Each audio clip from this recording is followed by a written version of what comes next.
Si hubiese hablado ayer, que fue domingo, y no sale esta radio al aire, habría hablado de un tema fundamental, del cual se están olvidando los peruanos, pero que hay que recordárselo por lo menos cada año. El día 22 de julio de 1918 murió en Lima don Manuel González Prada. Y creo que solo este nombre ya es tema suficiente para un programa. Don Manuel tenía, cuando murió, 74 años y había coronado su vida de pureza, de energía, de asepsia mental, con 4 libros fundamentales que después se han multiplicado con los inéditos que dejó y que yo he ido publicando a lo largo de los años hasta concluir con el último, que son Cantos del Otro Siglo, que la Universidad de San Marcos ha publicado hace 5 meses. Don Manuel representa, cuidado jóvenes, representa lo más excitante y estimulante del Perú del siglo XIX y de comienzos del XX para las nuevas generaciones. Sin don Manuel no habría habido ni reacción de después de la guerra del 79, ni generación del 86, ni promoción nacionalista de la del 900, ni Haya de la Torre, ni el APRA. En don Manuel se encuentran los gérmenes de todo esto, y don Manuel fue por encima de todas sus virtudes y de todos sus defectos, fue un hombre de una gran honestidad mental, de una gran sinceridad. Es lo que nos enseñó, es el legado que nos dejó. En primer lugar, ver las cosas con claridad, arremeterlas con valentía, sin doblez y con moralidad. La ética y la estética fueron sus 2 grandes legados, que por ejemplo en el caso de Haya, reconocido plenamente por él en su artículo Recuerdo de González Prada, se ven duplicados, prolongados y al mismo tiempo logrados.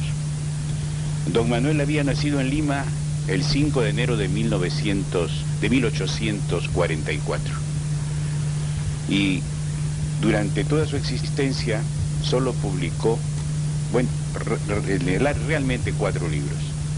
El primero de todos, Páginas Libres, que aparece en París en 1894, y en prosa el segundo, Horas de Lucha, que aparece en Lima en 1908.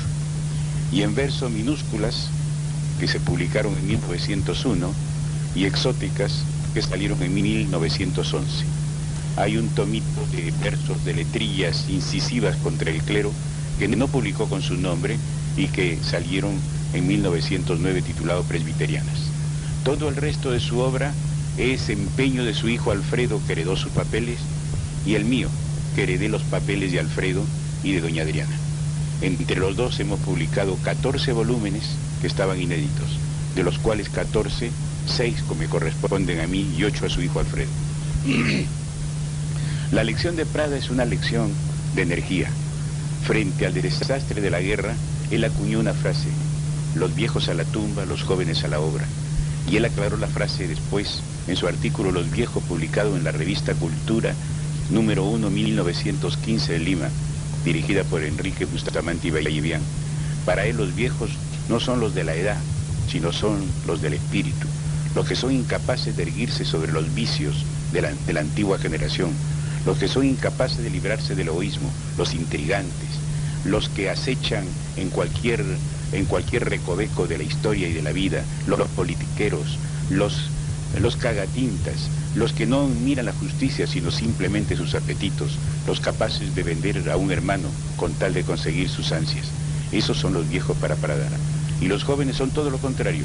No hay sino que voltear la medalla y se verá que es la lealtad, la capacidad de empresa, el estímulo, la pureza de ideales, todo eso es la juventud.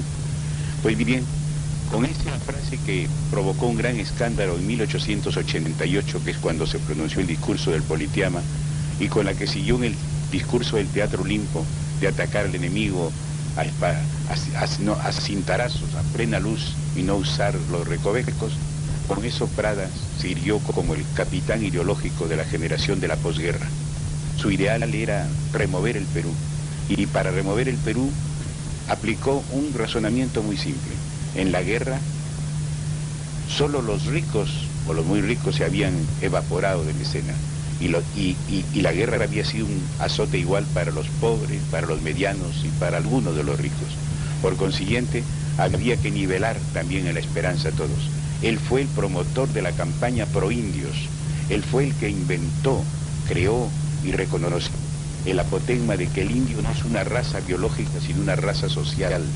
Él fue el que en su artículo Nuestros Indios acuñó un pensamiento que no se debe olvidar, que indio es en el Perú todo el que no tiene nada, que en cuanto tiene algo blanquea, y que el blanco es el que lo tenía todo, y que cuando pierde lo que tiene se india.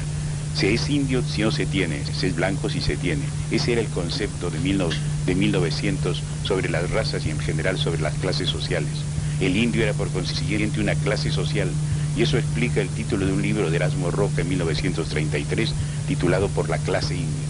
Todo esto es novedoso, pero al mismo tiempo fue un gran poeta, el más limpio y puro de los poetas modernistas, tanto que el gran crítico español don Federico Luis coloca como el primer poeta de su gran antología sobre la poesía nueva en el lenguaje español a don Manuel González Prada como el promotor del modernismo.